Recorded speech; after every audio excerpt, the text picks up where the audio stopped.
It says we're live and we're on time. Hello, everyone. It's Tuesday, 4 o'clock Pacific, 6 o'clock Central, 5 o'clock here in Costa Rica. So I think that's Mountain. 7 o'clock on East Coast, and midnight in Dublin, 1 a.m. in London and most of Europe. 8:30 and 9:30 a.m. Wednesday morning in Australia. And I believe, if I'm remembering, it's about 12:30 in the afternoon in New Zealand on Wednesday. And it's Facebook Live. Hello, hello. Nice to see you again. And we've got a really special guest today on a topic that most of us know zero about, and that's Misty Williams. And Misty is a friend who has put together a summit interviewing a number of experts from around the globe on the topic of sleep. I'm on there and a few others, and that's going to be coming out pretty soon. So first, let me just say, Misty, welcome. Thank you. I'm so happy to be with you today. Yeah, well, thank you. And for me. So if you guys have questions, start posting them, and more sleep oriented. And there's a book that Misty, I'm sure, knows very well. I haven't asked her. It's entitled Why We Sleep. And the author is a professor at Harvard. And in the introduction, he wrote, when I was looking for a master's thesis to write about, I thought, I'll do sleep. That's going to be an easy one. And I should be able to knock that off in a few months, and it'll be really, not too difficult at all. And then the next sentence, he says, 32 years later, I'm still trying to figure out what sleep means. And he wrote this in the introduction of his book, which I really liked. Because it puts it in perspective. So I'm going to read this to you, this one paragraph that he wrote in his book to better frame the state of prior scientific ignorance about sleep. Imagine the birth of your first child. At the hospital, the doctor enters the room and says, "Congratulations, it's a healthy baby boy. We've completed all the preliminary tests and everything looks good." She smiles reassuringly, starts walking toward the door. However, before exiting the room, she turns around and says, "There's just one thing.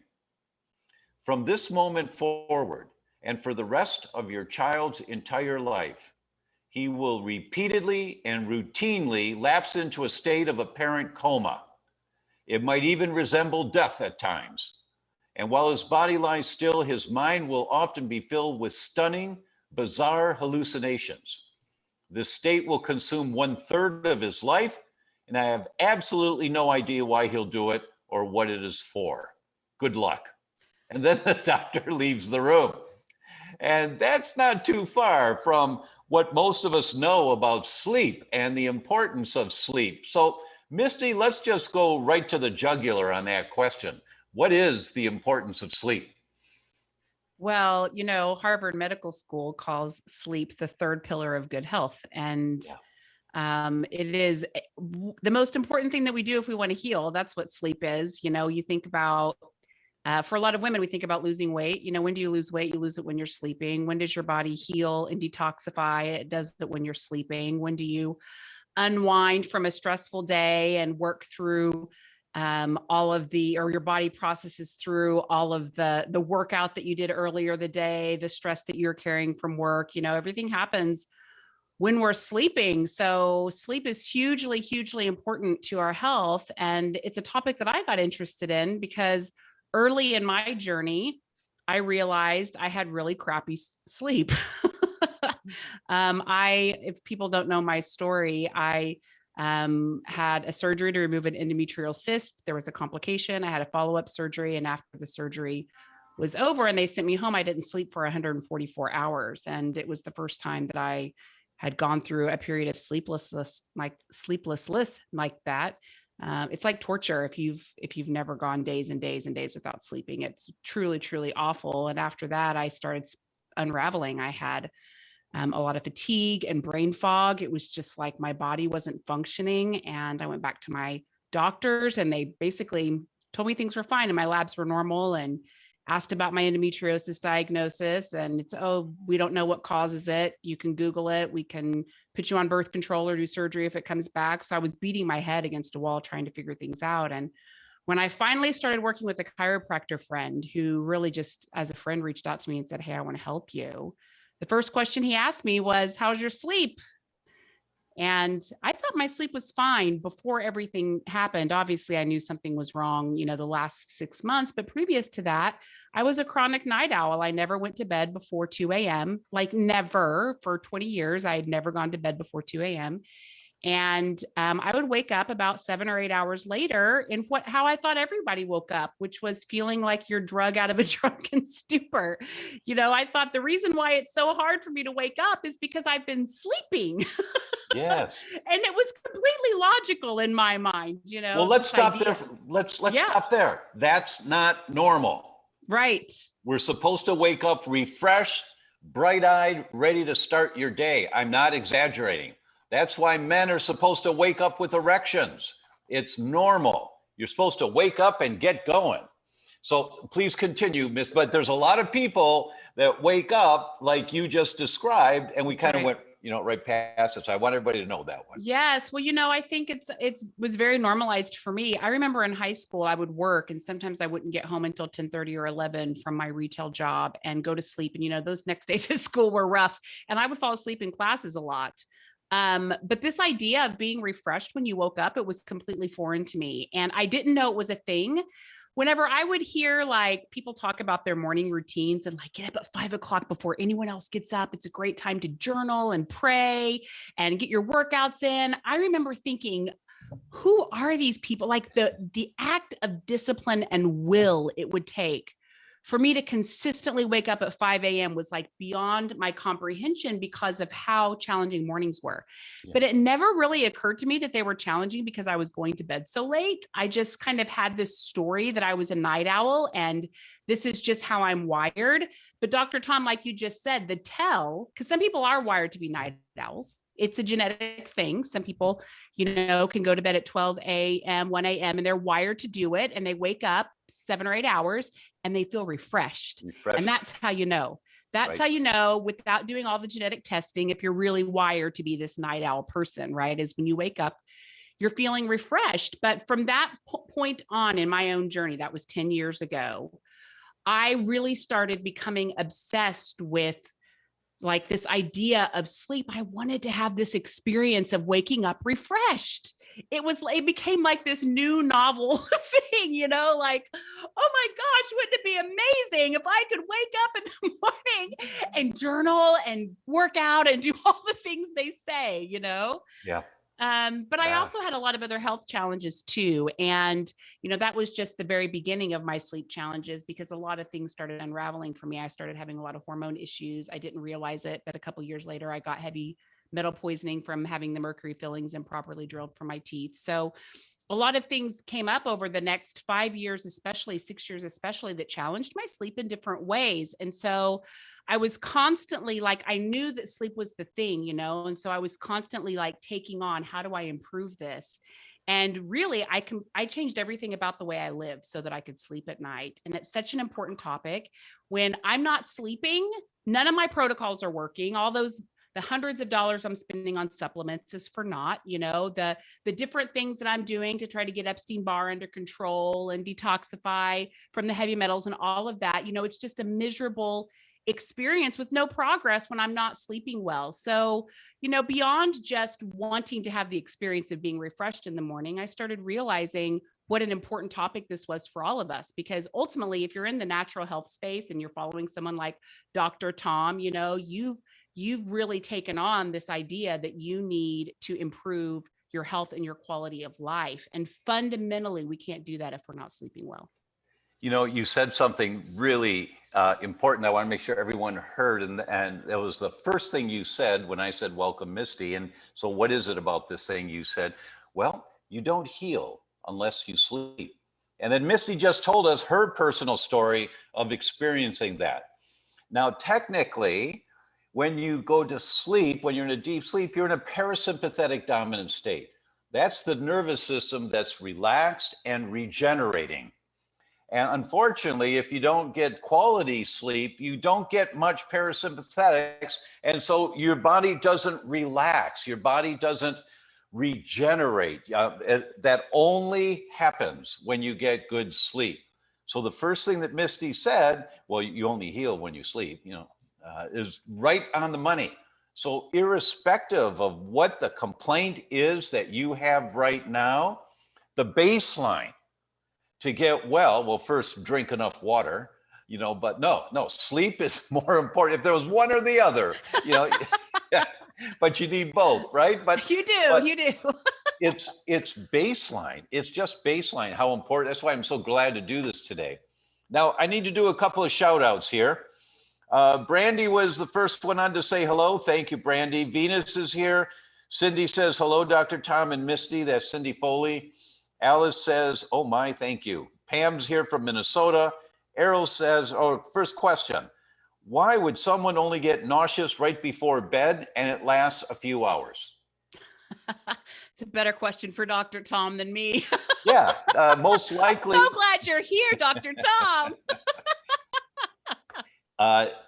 In my book, You Can Fix Your Brain, I talk about the pyramid, that we have to look at health from a pyramid, and that is a pyramid's 4 sides. And some people know the pyramid's 3 sides. No, it's 4. It's got a base. The base is the structure. One side is the biochemistry, what we eat, drink, breathe. One side is the emotional, spiritual, and one side is electromagnetic. Now, sleep just covers all of it. You have to have enough sleep to heal any imbalance that you've got. But when you lay down and you get nauseous right before bed, and it's most likely it's mechanical. And seeing a good chiropractor would be the top of the checklist to see if you have an imbalance in your structure that needs to be addressed. Alice is here from Virginia. Jan's from Northern California. Maggie says, and this one's for you, Misty, she says, I take valerian root and melatonin at 10:30, but can't stay asleep for more than 5 hours a night. Why? It's driving me crazy. It's cortisol. That's what it is for all of us when we can't sleep at night.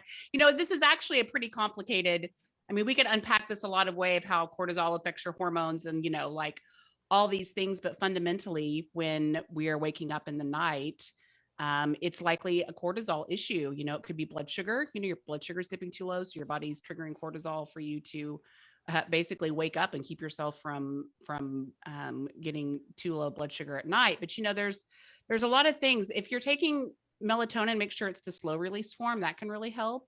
And GABA can help too. Sometimes, if you wake up at night and you need to get back to sleep, GABA is a good one. I love CBD. That's my go-to. I actually haven't had trouble waking up at night in probably 2 years. I had some trouble in 2019, but I haven't since then. And for me, it was a hormone issue. I needed to get my estrogen bumped up a little bit more. I'm on bioidentical hormone replacement therapy. But this is kind of like you probably a full intake to really see what's happening and what your unique situation is and why this is happening for you, that you're not, sleeping well. I think all women need to look at their hormones. It's like top of the list because so many things can be stabilized when we get our hormones where they need to be so that we can do deeper healing, but like I see women, and I've in my own family even, who are seeing a functional medicine doctor and they're doing all the protocols right and they're not sleeping. And I'm looking at it like, you need hormone replacement therapy. I've seen their labs. I'm not a practitioner, full disclaimer. I'm a advocate. Like I've learned how to advocate, and that's what I teach women in our community. But a lot of times they'll try to do all the other things before you deal with hormones or address hormones. But the challenge is if you need hormones to sleep and you're not sleeping, then you're doing all these protocols that aren't going to work as well for you because you're not sleeping. So those things are very often connected together. And especially for women, I just think it needs to be at the top of our checklist. I agree. I fully agree with that. And one of the reasons why it needs to be the top of the checklist is, and people here have heard me talk about it a lot, it's 247 pounds of chemicals manufactured or imported into the United States per person per day. That's 5 50-pound bags for every one of us. And we're exposed to so many chemicals. You've all heard that newborn babies now have over 280 chemicals in their bloodstream at birth that aren't supposed to be there. They're in the umbilical cord blood, and it's mom's been accumulating all these chemicals. Many of these chemicals are called endocrine disruptors or hormone disruptors because they act like estrogens. They bind onto your estrogen receptor sites and just throw your hormones way out of balance. The receptor says, oh, I got estrogen, I got plenty of estrogen, but it's not getting in the cell. So the cell says, I need estrogen, I need estrogen. But the receptor says, I got plenty, because the receptor is all filled up with these toxic chemicals, and it throws your system out of balance. And hormone replacement therapy is excellent. As Misty said, you read the test. So you do the test. You don't shotgun hormones without Absolutely. testing with your doctor first. And something comes up. I just have to say this, that Misty's not a practitioner and I'm not your doctor. So all these things we're talking about, this is not specific for you. We are not making recommendations for you to take certain things at certain doses. We're talking about in a big picture. So as you talk with your healthcare practitioner, you can dial down exactly what's going to work best for you. All right, that's the disclaimer I just have to do, right? Just to make sure. All right, let's Shanquilla asks the question, why, if I sleep on my left side, would you sometimes wake up with the left leg, with the leg asleep happening here and there? Well, the first thing that comes to mind for me is your body's probably not structurally getting the support that you need at night, and you need to look at your mattress. So, I'm a big fan of Organics Bed has a really great mattress that I personally sleep on, but structurally we're not supported well. I was in Oklahoma visiting my mom, and I stayed in her guest room. This was probably a month ago. I normally sleep great. I have really awesome dialed in sleep, but I woke up at my mom's house every hour. It seemed like I was tossing and turning all night because the mattress is crap in her guest room. Yeah. I mean, it's like, who knows how old that thing is? It's like the cast off from when they replaced the mattress. Right. I don't know how many years ago. Right. Let's put it in the guest room. Right. That's right. That's right. And that's what I was sleeping on, but I don't normally toss and turn. And there was really nothing else at home. I mean, they live out in the country, far away, no Wi-Fi. I mean, it's like, it's a good place to sleep, except that mattress was awful. So if you're finding that like your body parts are going to sleep and different things like that, I think you have to look at your mattress. Mm-hmm. Mm-hmm. Well, and you also said the first thing you said, which I would agree with, structure. There might be something out of balance in your structure. So when you're laying on your side, you're torquing one hip more than the other, and it can be putting pressure on your blood vessels if you're torqued out, your muscles are spasmed in your buttocks or into your upper thigh. So look at structure and look at mattresses. Yeah. Jacqueline's here from the Philippines. Hello, Jacqueline. Tell us what time it is in the Philippines. I'd love to know that. Lena's here from Canada. Smudger says, hello from Ireland. Be lucky if I can get an hour's sleep. All right, Smudger. Well, you got some work to do, my friend. So listen to what we're talking about here. Pam says, I can sleep for up to 18 hours, but still not wake rested. Had sleep study, not sleep apnea. I also do not remember dreams ever. Heard something about maybe due to B5 or B6 problems. Deep Misty, sleep. you have a comment? That's the first thing that pops in my mind is you could be laying there, but are you getting deep sleep? Right. Is your body really getting into deep sleep? One of the things that we have to look at when you're looking at the topic and the subject of sleep and how well you're sleeping is, do the conditions exist for you to get deep sleep? So the first thing is, we just talked about it. If you're tossing and turning, every time you move, you pull out a deep sleep. So if your body's even getting there, it's pulling you right out. So you really have to make sure that you've got a great mattress, but we need dark and we need cool in order to get into deep sleep. And if you are not sleeping in a dark room, means you hold your hand in front of your face and you can't see it. If you can see your hand, you've got light sources in the room and you've got to just figure out how to, cover over the smoke detector light. I had an air doctor over in the corner that had a little light ring around, the power button, and, room darkening curtains and a towel under the door if there's light coming in from another part of the house under your door. I had a curling iron light in the bathroom, in the master bath.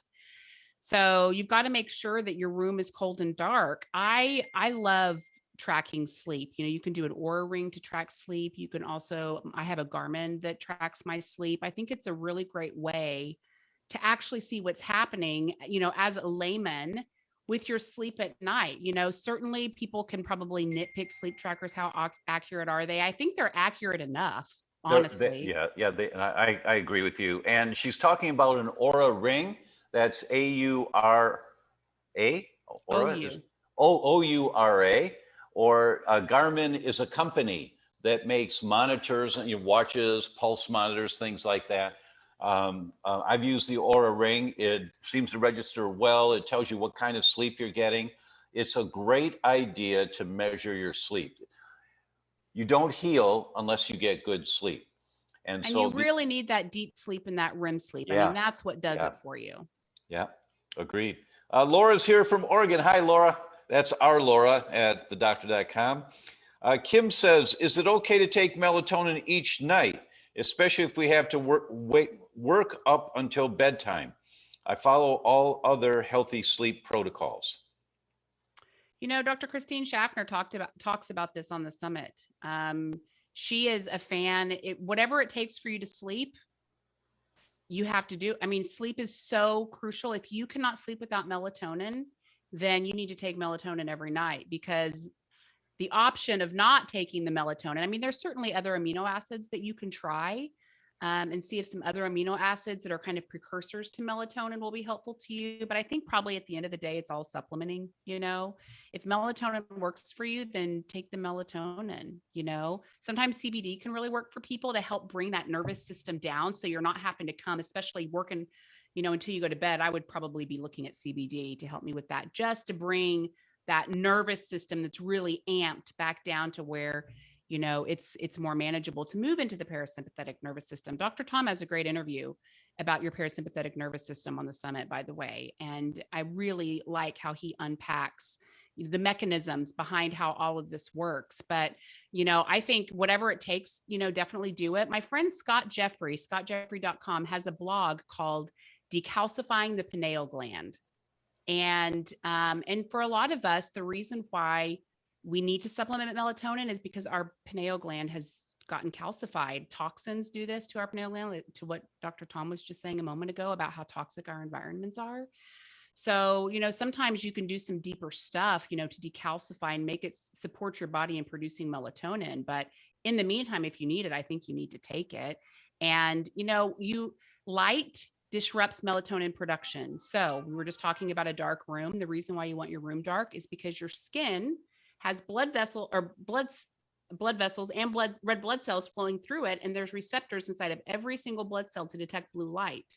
And when it detects the blue light, it suppresses melatonin production. So this is why a dark room is so important, because we want as much melatonin as we can so that we can sleep through the night. So there's a lot of things that you can dig into to try to support your body in creating more melatonin. And you'll find that with really good sleep hygiene over time, your melatonin production does improve. I mean, my melatonin right now is in the top 15% when I get tested. I mean, I have a lot, but this is 10 years of really diligent sleep habits, and I have really great hormone support. So, if you need it, take it. I don't know, Dr. Tom, what's your take on that? Well, first, I want to congratulate you on the thoroughness of your answer and the rationalness of your answer. I'm not sure that's a word, but the rational aspect of your answer. Thank you. Right. Yeah, it was great. Great answer. One of the things that I've had lots of people do, and it works, but they just don't like to do it. They don't want to take the time. Take a hot bath. Mm-hmm. So if you have to work, okay, the last 10 minutes of your work, go turn the bathtub on. Fill the bathtub, put a couple of bubbles in there. Right? And get some kind of a soft light in the bathroom. You don't want the overhead bright lights on. And, maybe even a candle if you really want to swing out. And you just sit in the hot water, just soak for a few minutes, and your muscles start to relax. And the critical nature of having a dark room to sleep in cannot be overemphasized. It's really important. Any light will aggravate those responses that your body has to the blue light if you're on a computer at night or watching television at night. Any light that's in the room, any night lights, as you said, the hairdryer light in the bathroom and the bathroom door was open. That's all it takes to inhibit your body into getting into deep sleep. So you want to set yourself up for success. Yeah. So those are really important really important points. And I so love this topic. It's one that just doesn't get talked about, and it's critically important. It's at the top of the list of importance. Sleep is most important. Alice says, is chiropractic care or craniosacral from osteopaths safe for kids? Kind of wondering.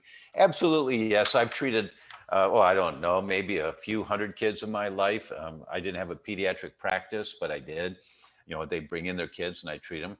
Our son was born 3 months ago this coming Thursday, and it was a very traumatic C-section, and he was born not breathing, and he was blue, and his APGAR was 4. He was gone, and they brought him back, and he's great now. You know, he's my kid, so there's no way in hell anything's going to get by if I have anything to do with it, right? But when he came home from the hospital, we came home the next day, and this beautiful little infant, his fingers were like this most of the time, you know, and he'd like move a little bit like this, but they were, and his toes were like this. His nervous system was just like this, right? All keyed up, just all keyed up, this little baby. And I had the foresight to set this up ahead of time the next day. So he's now 2.5 days old. The craniosacral therapist was at our place, and he came in and he put Gio on his lap, and it's such gentle care. You know, I've been around craniosacral work for 40 years. And if the fingertips are on the skull, the pressure is such that if there's a piece of paper between my fingers and my hand, it probably won't fall. I guess I'm pressing that hard on it, but I'm hardly touching. That's craniosacral therapy. And you see your infant just goo-gooing, just kind of looking around, you know, and a little wide-eyed, like, who is this stranger? But not scared in any way, right? And within 8 to 10 minutes, not exaggerating, Gio was on his legs. Within 8 to 10 minutes, his hands go, and his arms just dropped down like this, and his legs did the same thing. And both my wife and I had tears in our eyes. Yeah. We were so grateful, just so grateful that stress of a very traumatic birth was begun to dissipate. And we've been dissipating it now for 3 months, because he jumps kind of quickly, you know, the startle reflex that most of us grow up with and nobody pays attention to. But we see it when it's happening, and we're conscious in our home to make sure there's no loud noises and things like that at times. But we just, hey, hi, are you all right? You okay? And he just looks at us and then he smiles, you know. So although the stress hormones, yeah, that's right. But you know, the stress hormones that are produced when you're startled, he doesn't stay in that state anymore. We're able to dissipate it really quickly. So yes, craniosacral for children is very safe. And it's always the practitioner. You know, you have to have a good practitioner, but yes, it's safe.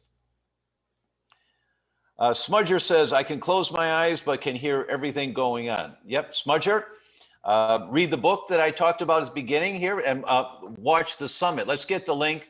I'm sure if it's not posted already, it'll be here in a moment for the Sleep Summit. Everybody who's watching today needs to register for the Sleep Summit.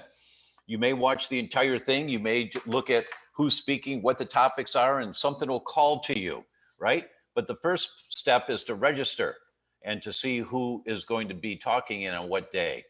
Smudger, I'll love hearing from you in 3 months. You know, you're welcome to come every week, man, of course, especially your cousin from Ireland, right? Says the O'Brien here. You know, when my son and I went to Dublin and a couple of years ago, and we opened the white pages, and there were 5 pages of O'Brien's, O-B-R-I-E-N. And there was only one O'Brien, O-B-R-Y-A-N, like ours. So we called the guy, and we got his voicemail. He said, hello, we're your cousins from the U.S. We see there's only one of you in Dublin. Keep the faith. And heard this message from some crazy Americans. Helen asked the question, how accurate are wearable devices to tell you how much deep sleep you get? My understanding, I've asked about this, of course, it's not the same as having electrodes, put to your head and, all the high tech measurement but for the purposes of just understanding what's happening and estimating a pretty good estimate of what's happening with your sleep. I think they're widely regarded as being very useful for, knowing what your body is doing and if you're getting into deep sleep and how much deep sleep you're getting and REM sleep and, all of the things. So I'm a fan of them, especially because sleep is so important. And a lot of times we have no idea what's going on with our sleep.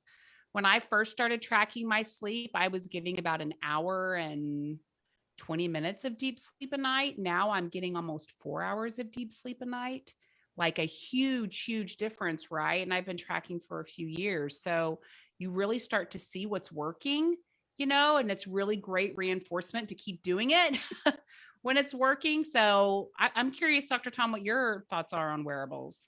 Yeah, well, I'm with you on that. I've not heard any scuttlebutt about them being grossly inaccurate. The key is to use the same type of measurement tool Every on a time. longer term basis so that you can compare apples and apples. Mm-hmm. I think right. that's a really important concept with that. That's a good question, though. Smudger says, can you answer some questions now? Well, Smudger, throw them in here. We'll see, man. We're not your doc. Luann asks, how much melatonin should I take and how long? There's a great interview with Dr. Roger Murphy on the summit where he really gets into how you dose melatonin. I believe it's 5 to 12 milligrams in his protocol. This is one of those things though where everyone's a little bit different. Like Dr. Christine has a different idea of how you do it. Dr. Roger has a different idea, and some people don't. Some people go for other amino acids first instead. So it kind of just depends on what resonates for you. I would be talking to a practitioner that I really trust, that has really helped me make progress and get their advice and perspective. Right. Dr. Tom, what do you think about that? I agree with you. Kim says, I notice I have nightmares of past events, especially when I'm stressed. Is this normal or a sign of unresolved trauma?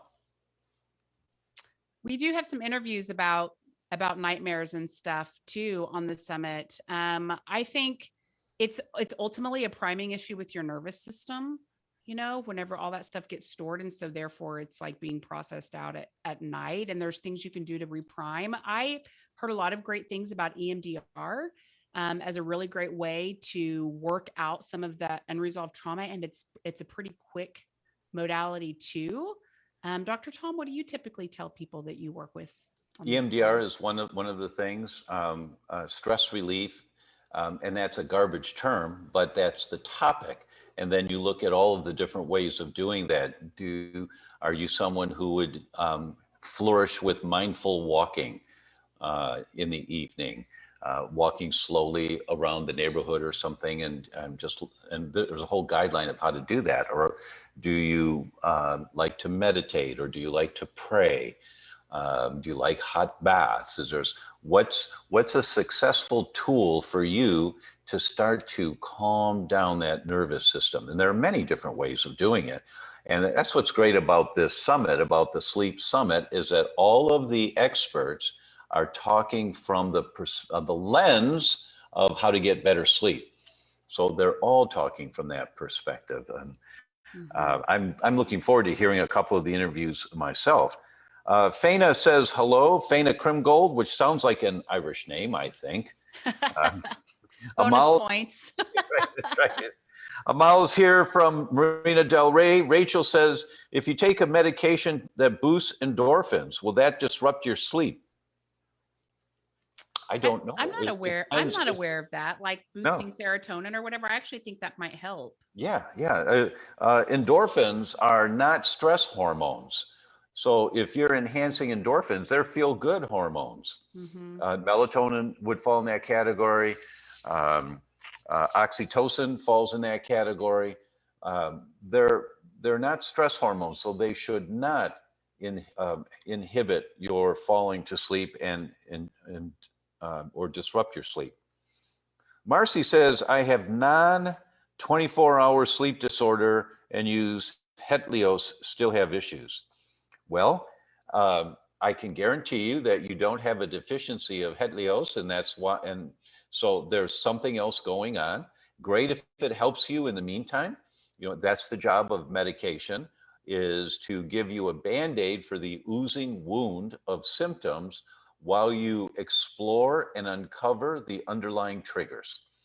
And this summit is identifying the underlying triggers which keep you from having that deep, restful sleep, and you wake up refreshed, ready to go.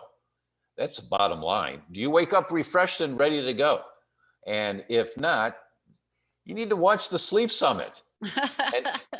And even if you do wake up refreshed, you'll pick up some pearls there.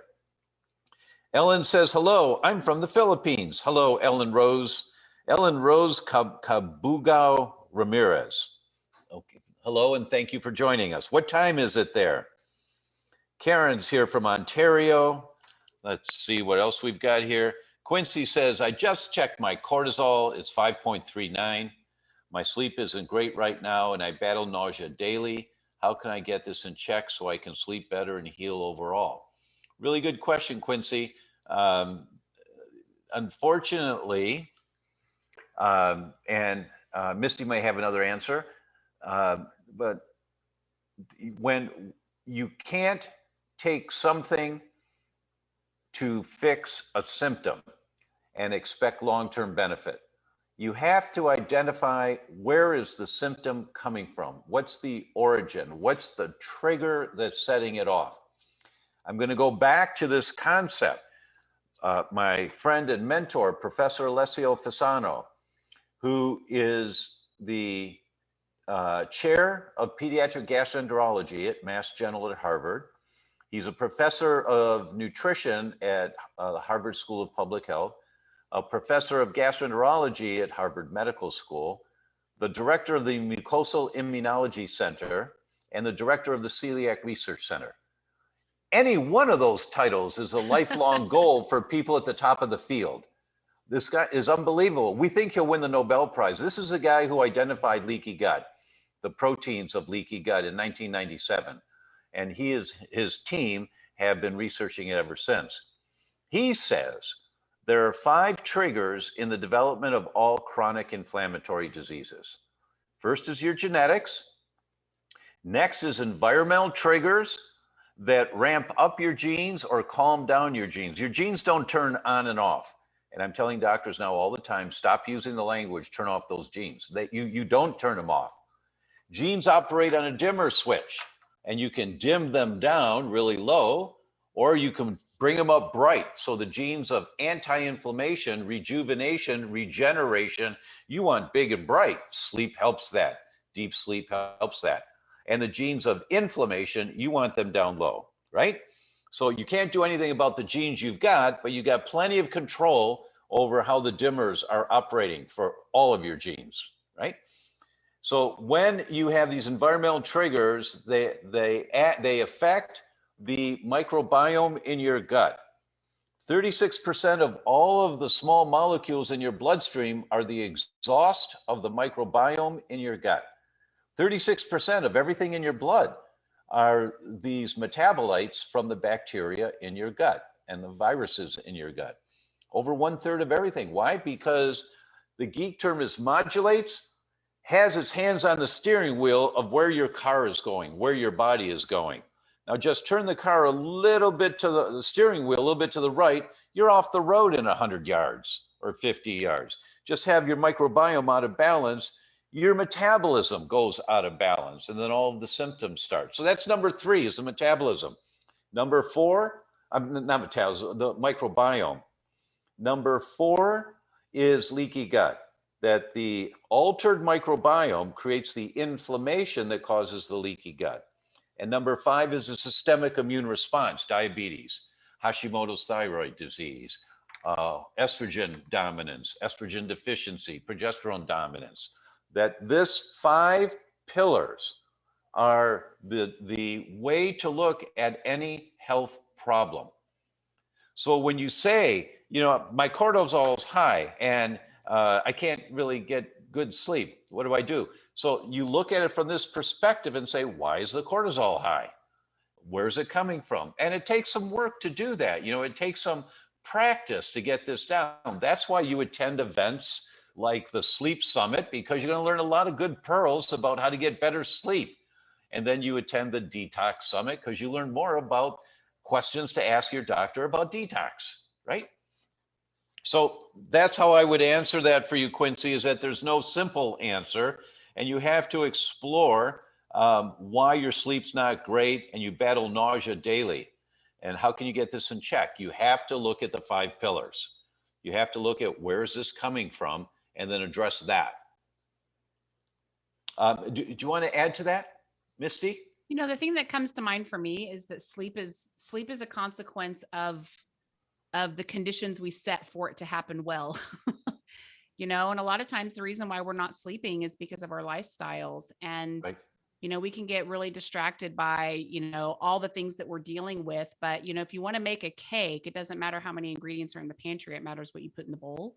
And so I would say that it's really important to look at your lifestyle around your sympathetic and parasympathetic nervous system. And are you minding your circadian biology and doing the things that need to happen for your body to sleep? So in the morning when you wake up, are you getting sunlight on your eyes first things to give that message to your brain that you've awakened and it's daytime, right? And then as the sun is going down, are you putting on the amber glasses, and are you doing the things to prime your parasympathetic nervous system to kind of bring down out of the go, go, go of the day? The reason why that baths are so amazing is because they cool your core. And what did we say you need for deep sleep? You need dark and cold. So there's a lot of things that you can do just within the context of your lifestyle to support resetting that cortisol curve, which should be high in the morning and low before bed so you can slip off into sleep, and making sure that you're able to sleep at night. You know, I think there's almost this, you know, my lifestyle is so hectic and crazy. I just want to be able to take melatonin and go to sleep. And I get really frustrated when I take it and then I wake up 2 hours later.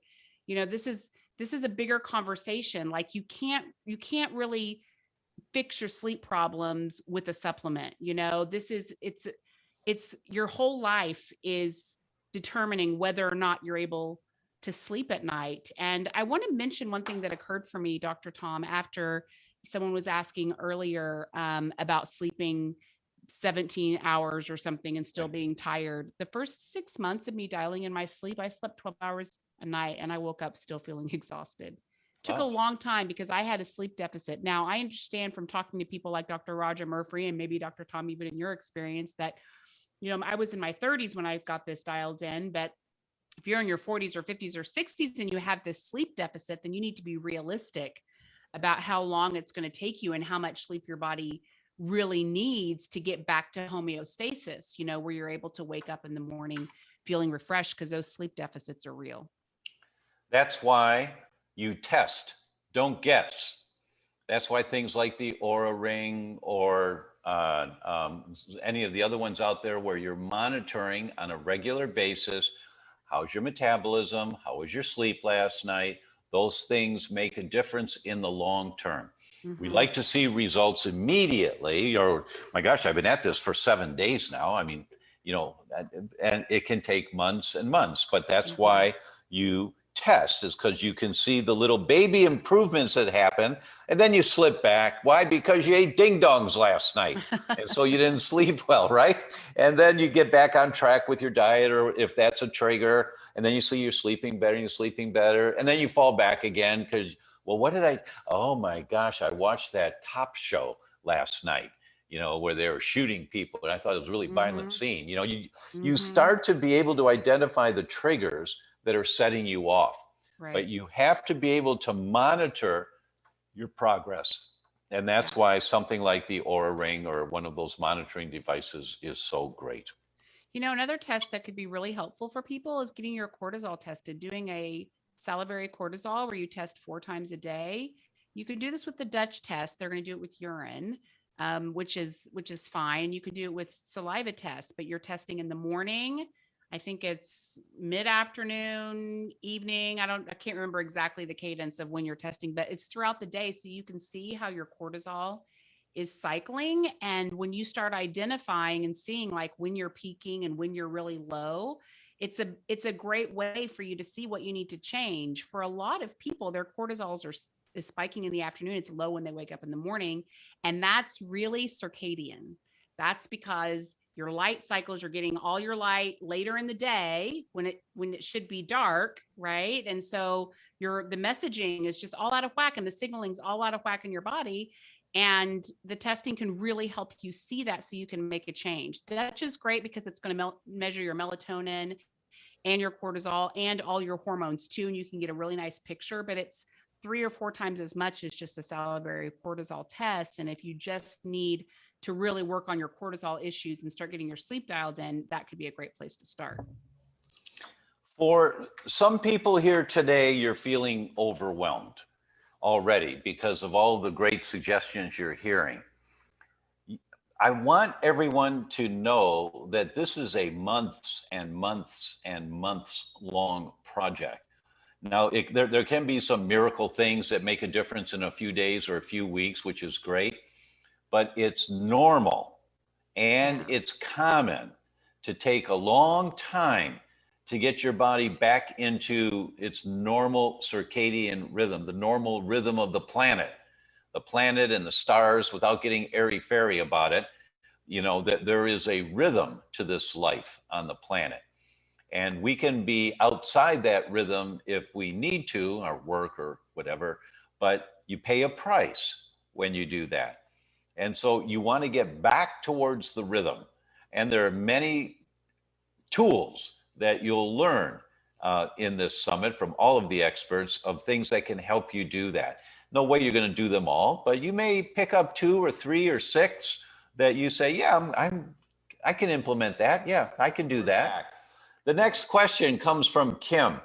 Can either of you speak to insomnia as one of many withdrawal symptoms one experiences as a result of tapering off antidepressants or other psych meds? Any experience helping someone through that cause of insomnia?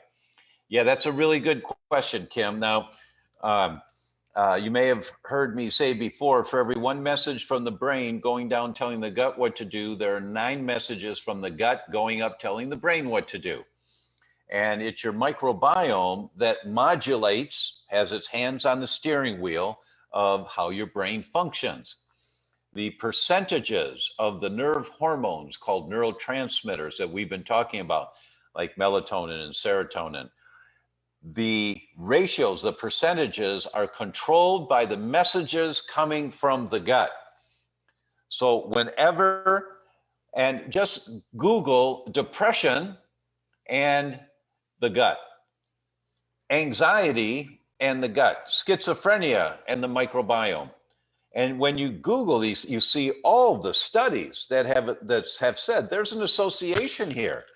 So you always want to include the microbiome and rebuilding a healthy microbiome as part of your protocol, always. Now, we'll go directly to the sleep component of this in your question. Misty, how would you answer Kim? Well, this is a biochemistry issue, right? When you're taking, supplements and or prescription drugs for sleep, you're altering your biochemistry, and obviously that's having a profound effect on your microbiome, to Dr. Tom's point. And then when you're coming off of it, it's changing everything. When you start to realize how all these neurotransmitters and amino acids create the next one, which creates the next one, it kind of starts making a little more sense why your sleep is affected, because you need amino acids to create melatonin ultimately to help you sleep. So I really love Trudy Scott. She's a guest on our summit, and she talks a lot about anxiety and depression and how you can use amino acid therapy to support your body when you're actually coming off of antidepressants or anxiety meds. I think that she's got an excellent body of work. Mm-hmm. The Anti-Anxiety Food Solution, I believe, is her book, and she's who I would point you to for that topic, because it's like her masterpiece, right? That's really dealing with this particular area. And I think that she's really poised to help, but you just have to know that your sleep hormones are connected to everything happening in your gut with your neurotransmitters and the medications you've been taking. So that's why insomnia is very often a consequence. And I would have the mantra, all right, I'm working towards getting balance back in my hormones, my neurotransmitters. I'm working towards getting balance back. Meaning that kind of a mantra gives you permission to relax and know Yeah. it's going to take time. Yeah. And it is going to take time. There's no question it'll take time. But you keep moving in the same direction. There's a rule. It's my rule. Base hits win the ball game. All the little things you do accumulatively will add up to the benefits that you're looking for. John says, greetings from Birmingham, Alabama. Great topic. I have severe sleep apnea. I'm presently taking temazepam, and it helps me get 4 hours of sleep. Does temazepam have bad side effects? How could I get off this? What would be a good alternative? Yes, it has side effects. Just Google, and you'll read them. And in terms of getting off of it, you don't stop medication that's been prescribed to you without the permission or the guidance of the doctor that prescribed it to you. Now, you go back to the doc, say, look, I'm going to, I watched this Sleep Summit thing, and there's something about foods that can help, or I'm going to make sure the room's dark at night when I go to sleep and I've got good curtains, or, whatever you're going to do. And you say to the doctor, can you monitor me? Because I'd like to wean down on the necessity for this medication. Don't stop sleep meds on your own. If they've been prescribed to you, don't stop them on your own. And if the doctor says, no, you need to take this the rest of your life, say, okay, thank you. Now, then you go find a new doctor. That's right. Right? But please, especially with something like temazepam, don't just stop it on your own, John. I want to mention something about sleep apnea because, Sure. Ultimately when you have sleep apnea, like for a lot of people, it's excess weight, but there's so much structurally that goes on that creates the sleep apnea problem for us. And I have a friend who, she's in her 30s, so she's pretty young. She's had severe sleep apnea her entire life. She read this book called Jaws and found out her jaw is inset a little bit, and she has like just a bunch of structural things happening that she's going to get fixed. But one of the things they said in this book that was like life changing for her if she did nothing else is they talked about mouth taping. If your structural issues are through your throat, right? But you can breathe well through your nose, then mouth taping is something that you might want to consider. There's a lot of people that complain in our community about not doing well with the Snoopy nose. They don't like it. They're not able to be consistent with it. It creates other problems for them with their sleep because they don't relax as well with it on. But my friend Erica, in the meantime, before she did all her fixing, she took a piece of tape and she taped it this way over her lips. And she has no problems breathing through her nose. And after 7 days, first of all, she started having the sensation of waking up feeling refreshed in the morning for the first time in her life. She had a similar, she told the story on Facebook is where I heard about it. And then she and I spoke about it after. But she's like, oh my gosh, this is the first time I've ever had energy throughout the day.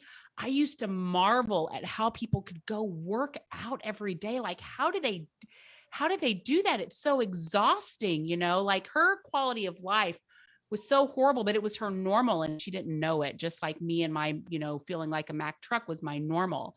So on day 7, not only was she waking up in the morning feeling refreshed for the first time in her life, on day 7, she took her ADD medication and she said she just felt like wired, like her body was going crazy because she didn't actually need the ADD medication. Right. She needed sleep. So Right. she's completely off her ADD medicine just from getting sleep. And she did it with mouth taping. It's such an, and then of course, after that, I started hearing about mouth taping a lot of other places. Dr. Jockers talks about mouth taping, it's like now it shows up everywhere, but it's such a great biohack. And there have been women in our community that have tried mouth taping. It really can work for you if you're able to breathe fine through your nose. So there might be a psychological, I'm tipping my mouth, but you're not. I mean, you could easily bust it open if you needed to, but you just breathe through your nose. Right. If your nose is stuffed up and you've got some inflammatory things, you probably need to eliminate dairy and figure out why you've got the inflammation. And maybe you have a structural thing that you need to get fixed, but this structural stuff, in my view, and Dr. Tom, I'd be curious to hear what you have to say about this actually.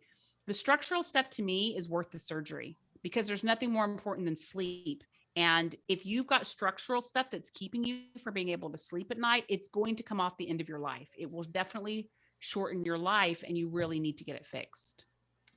No question. The lack of quality sleep long-term shortens your life. No question. That's been shown many times. So we've been at this an hour. It goes too fast. It does. It always does. So the link is here. Please register for this summit. Tell your friends about it. This is the kind of information. If there's one talk that you listen to and you apply some of those principles and you tape, do the mouth taping, all of a sudden in 7 days, you have a new life. You have a new life with that kind of information. So register for Misty's event. She has put months and months and months of work into putting this together. I know what it takes to do that, and she's done a great job. She's got great speakers, real experts in the field. So Misty, thank you so much for being with us. It's really great. Thank you, Dr. Tom. It's great to have you. Pleasure. So fun to hear about your baby too. Congratulations. Oh, thank you. Yes, yes. We are grateful. Every day we're just blessed and grateful. Yes. All right, everyone. We will see you next week. Take care. All right. See y'all. Bye-bye.